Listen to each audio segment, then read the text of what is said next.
The most improbable Super Bowl champion of all time is the 2007 New York Giants. And you'll be shocked to hear that I disagree. Of course.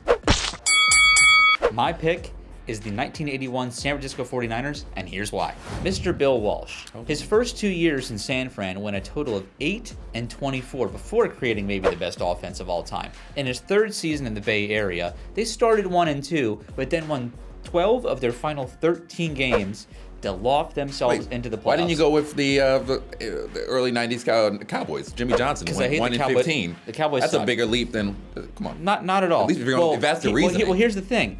But with how Bill Walsh set up this offense, they went on a way longer run of dominance with kind of players that came more out of 81, nowhere sticking to 81 though.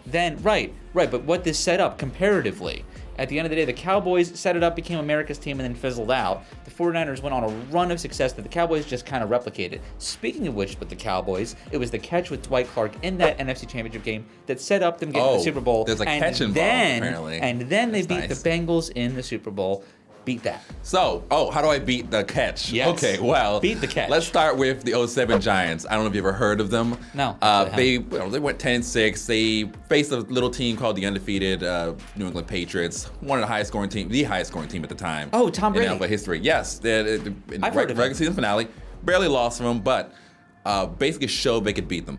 Then went to the postseason in the NFC Championship game, barely beat the Green Bay Packers in one of the coldest games of all time. It actually ended Brett Favre's Green Bay career. I don't remember that. It did. It actually did. It was a send-off. How's he doing these days? Then in the Super Bowl, if you remember as well, they faced off against the undefeated New England Patriots, where they then proceeded to drive down the field with the help of David Terry's helmet, which was another great catch involved the helmet. I don't know.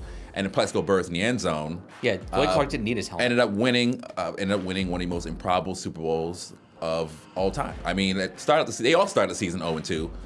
So I think that's a much better example of a improbable Super Bowl victory. What happened in the Super Bowl with the 81 Niners? That was a close game, and then they won. A close game. Well, I think if we had to decide which game is more memorable, which team had a more improbable run, I think we can all agree it was the New York Giants of 07. But as usual, Except for me. I'm right, he's wrong. Per usual. Thanks for watching. Stick with Deadspin.